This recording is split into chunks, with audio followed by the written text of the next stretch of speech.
Thank you, Squarespace, for sponsoring this episode of The History Guy.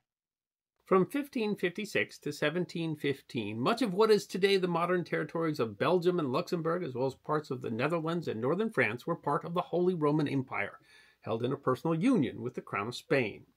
Originally, the Spanish Netherlands included all 17 provinces, but Catholic Spain's actions during the Counter-Reformation led to the Dutch Revolt and the creation of the United Provinces, which were also called the Dutch Republic. Known as the 80 Years' War, the long-term fighting between Spain and various separatist forces led to the rise of some of the fiercest and most feared pirates in history, the Dunkirkers. Because don't all good stories involve pirates?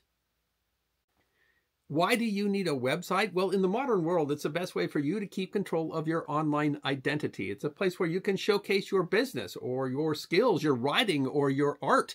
It is your personal brand, and wouldn't you rather curate that yourself than leave it up to some random web search? And it doesn't have to be expensive, and you don't have to hire an expert because you have Squarespace, the all-in-one website platform. And thank you, Squarespace, so much for sponsoring this episode of The History Guy. Squarespace uses design intelligence, which leverages 2 decades of industry-leading design experience to get you started right away. It's intuitive, it's easy, it's downright fun, where you can create your personal brand and then easily add tools that you might need, like taking in payments or scheduling interviews or email campaigns, or maybe taking in donations. So whether you want to impress a prospective client or a prospective employer or a prospective girlfriend, or maybe just someone who shares your interest, head over to squarespace.com today and check out your free trial. And when you're ready, go to squarespace.com/thehistoryguy and use the code thehistoryguy to get 10% off your first purchase of a domain or a website. The 80 Years' War began when the Reformation Protestants in the northern part of the Spanish Netherlands revolted. Violence first broke out in 1566, when Calvinist forces attacked Catholic art and iconography in the iconoclastic fury. By the end of the year, the first actual battles between Calvinist forces and Habsburg armies were fought. Dunkirk and the surrounding area were held by the rebels until 1583, when the Duke of Parma re-established control over the region for Spain. Dunkirk was an important port, and the Duke established a small Spanish naval force to disrupt Dutch shipping. The Dutch were quickly becoming a naval power and building a colonial empire. The first Dunkirkers were part of the Spanish Navy, the Royal Flanders Armada. Greater fame and damage would be caused by privateers, private ships armed with letters of marque from the Spanish king. Though private ships, they cooperated closely with the Spanish Navy and helped move troops and supplies into Dunkirk. Piracy out of Dunkirk in pursuit of the war really began in the 1580s. In 1586, a merchant from Bristol had to ransom himself for £600 sterling. They flew the Ragged Cross of the Spanish Netherlands. In general, the private ships were sponsored by investors who outfitted the ship in exchange for a share of any captured prizes. They frequently faced blockades by the Dutch, and in response designed and built a new kind of ship, small and extremely maneuverable, which were eventually called frigates. While the term frigate didn't originate with the Dunkirker ships, the Dunkirker designs had a powerful influence on ship design and navies they fought against, leading to a class of relatively small, quick ships called frigates in numerous navies.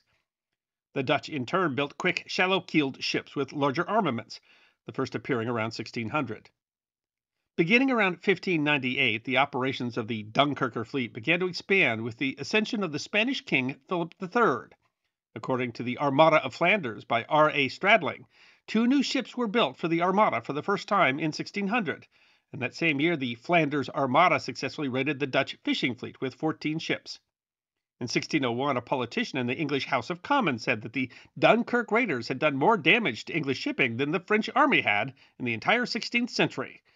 When the governor of Flanders was captured at sea in 1598, Queen Elizabeth refused to ransom him.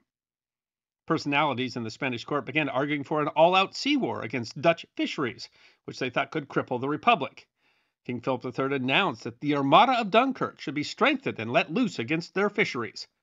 The success of the Dunkirkers was exemplified in a report claiming that the Dutch have a great fear of Dunkirk warships, and only 10 of them, along with private corsairs, would be capable of causing the enemy more trouble than half the army. One Spanish count was so impressed he suggested switching the entire resources they'd given to the army to the navy. The 12 Years' Peace, which began with the Treaty of Antwerp on April 9, 1609, put a pause on the war as Spain couldn't afford to fight it while also dealing with war in France and with England. In this period, the Dunkirkers served the home fleet as a squadron against Berber pirates, where they served ably. But it was the end of the truce, exactly 12 years later in 1621, that brought about the greatest era of the Dunkerker pirate. During the truce, Dutch naval dominance had grown, as had its volume of trade, but all were within range of Spanish territory. The herring industry provided employment for as much as 40% of Dutch workers. A push for naval power in Spain led to a new shipbuilding program in 1617, and new defenses were built at Dunkirk. Possibly most importantly, in 1621 the Spanish government issued orders that encouraged privateering in an effort to help the kingdom defend its interests. The order declared any Dutch ships in Spanish waters pirates.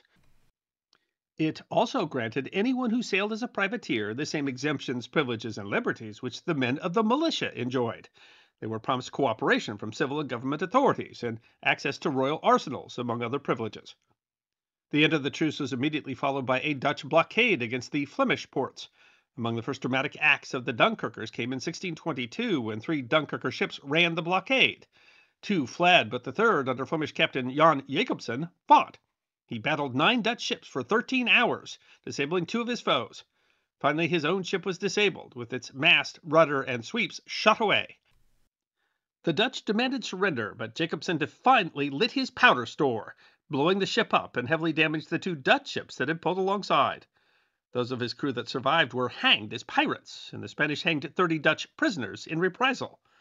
The war on the seas became brutal quickly.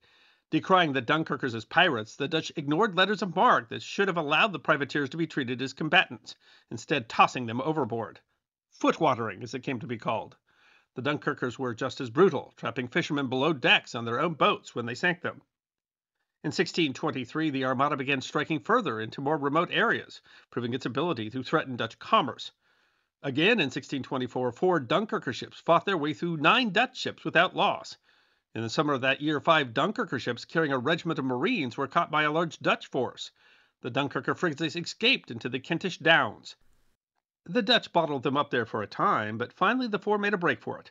3 escaped to Dunkirk, while the 4th imitated Captain Jacobsen when it was overtaken, exploding and taking a Dutch ship with it. In 1639, one observer wrote that though Dunkirk was a small town, its invincible boats, the ruin and destruction of the Dutch fleets, on the other hand, supply and enrich these provinces. It was, however, a dangerous profession, if it was also lucrative. One historian summarized that there must have been at least as many rich widows living in Dunkirk as there were rich captains. The privateering business was brisk. In 1641, John Evelyn visited Dunkirk and found the harbor in 2 channels coming up to the town was choked with a multitude of prizes. Realizing the money from a captured ship was not simple, once a prize was captured, it had to be validated by a tribunal, and then it had to be sold within 2 weeks. Much of the goods captured were perishable foodstuffs, meaning deals had to be made quickly, often under value. Validation took an average 4 months, and much of the booty inevitably rotted quayside or in the prize's holds. Selling the ship was just as tricky. If it could be sold, it was a risky proposition to get the ship out of Dunkirk. It's estimated that the plunder probably sold for half of its face value at auction. Some certainly made fortunes, chief among them men like Jacques van der Waal, but even he faced the stiff reality of high cost. Despite bringing in 128,000 escudos a year between 1627 and 1630, he lost 10% to the crown, and a further third of the remainder went to the church. Paying the crews, supply, and maintaining the ships ate further into profit. In 1629, the average gross turnover per firm was 43,600 escudos, reduced to 25,200 only a year later. Still, in 1629, the total gross was over 680,000 escudos, exceeding the entire revenue of many contemporary European states. In 1625, some 40 Dutch warships patrolled unceasing outside Dunkirk, holding the Armada hostage. It was a miracle for the Spanish when, October 23rd, a ferocious storm struck over several days, ultimately sinking or disabling all but 6 of the blockaders. Seizing the opportunity, the Dunkirkers sallied out immediately, reaching the Shetlands, where they routed the fishing fleet's protective warships, capturing larger vessels but sinking 40 others. Dutch ships from all over attempted to flee home, only to find more Dunkirkers hunting the English Channel.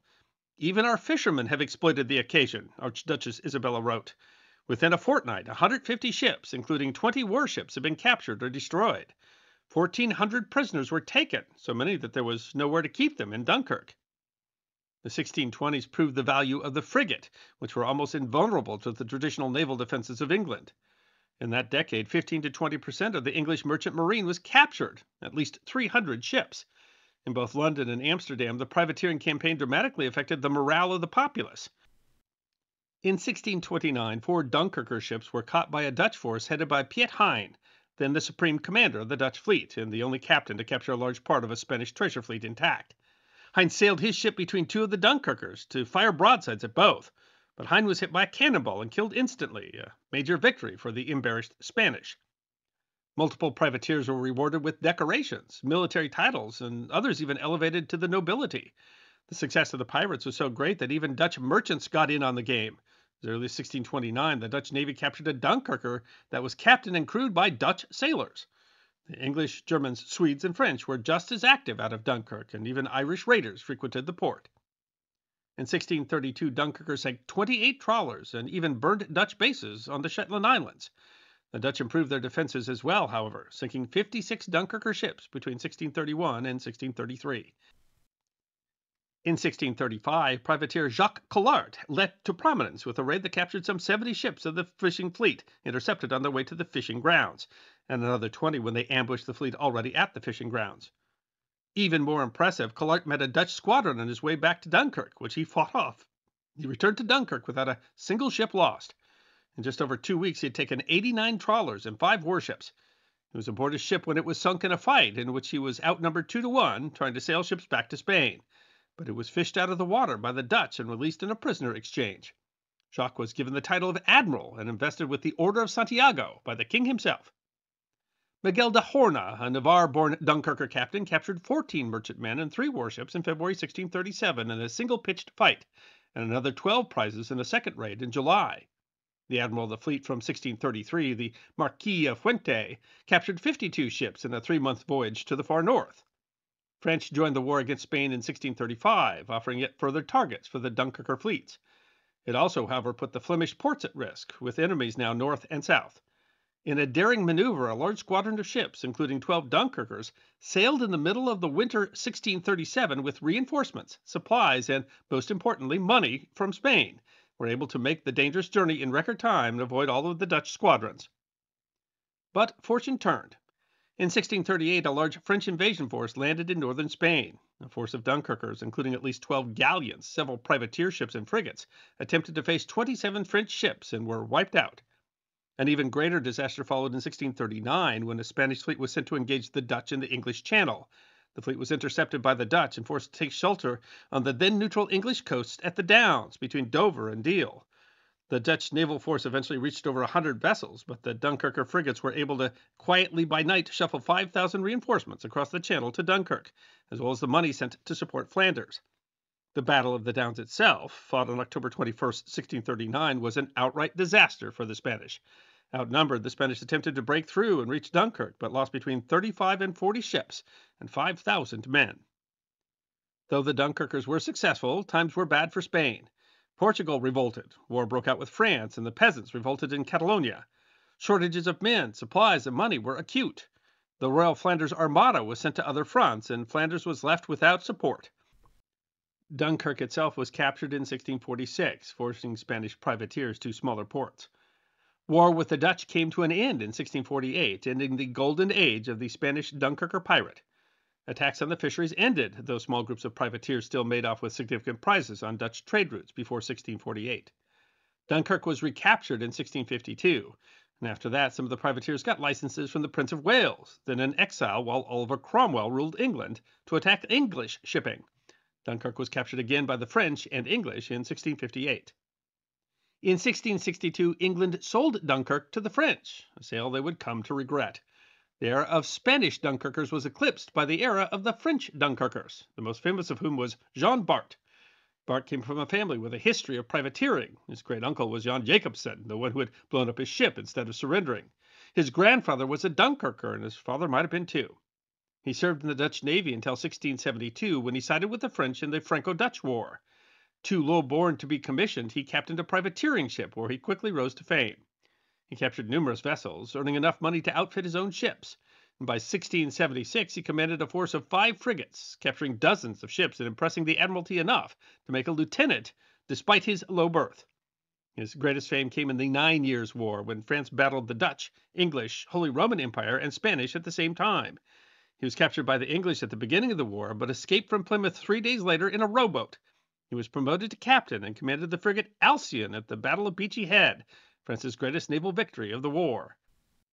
In 1691, he burnt a Scottish castle and several villages. In 1693, commanding the 62-gun Le Glorieux, he participated in the Battle of Lagos and separately ran 6 Dutch ships aground on his own. Famine in France in the 1690s led to over 2 million deaths, and Bart was sent to escort a large convoy of 120 grain ships from Norway. The convoy didn't wait for Bart and was immediately captured by the Dutch. With 6 frigates, Bart found the convoy defended by 8 Dutch frigates near the Isle of Texel. He captured 3 frigates and brought the convoy into Dunkirk. For the act, Bart was thanked by the king and raised to the nobility. Work by him and other Dunkirkers in this period gave Dunkirk an even more frightening reputation. One English MP complained, "We shall never be quiet till Dunkirk be out of French hands. In the very mouth of the Rheims, a new Algiers set up in Christendom." Masterminded by brilliant French engineer the Marquis de Vauban, the all-out privateering effort was a wild success, and his newly fortified Dunkirk proved impregnable. In the War of Spanish Succession, Dunkirkers captured nearly 1,000 enemy vessels. In the peace negotiations, Louis XIV offered his envoy 1,000,000 livres if he could keep Dunkirk in French hands. The same amount he offered for the Kingdom of Naples to remain under his grandson. The treaty, however, led to the destruction of Dunkirk's fortifications. In England, an 18th century shanty went, "Speak on, true Britons, down it goes, for Dunkirk's friends are Britain's foes." The Dunkirker century came amid some of the most destructive and deadly wars ever fought in Europe. Those wars drained everybody's coffers, leading directly to the dependence upon privateers rather than being able to support large navies, and that allowed the Dunkirkers to frustrate the designs of empires and kingdoms and create pirate legends. John Bart is a folk hero in Dunkirk, where there is a statue of him, and the French have named numerous ships after Jean Bart, including their first dreadnought and their last battleship. But like all stories, the Dunkirker century came to an end, leaving only behind the scars and legends of a nearly forgotten pirate age. I hope you enjoyed watching this episode of The History Guy, and if you did, please feel free to like and subscribe and share The History Guy with your friends. And if you also believe that history deserves to be remembered, then you can support The History Guy as a member on YouTube, a supporter on our community at Locals, or as a patron on Patreon. You can also check out our great merchandise shop or book a special message from The History Guy on Cameo.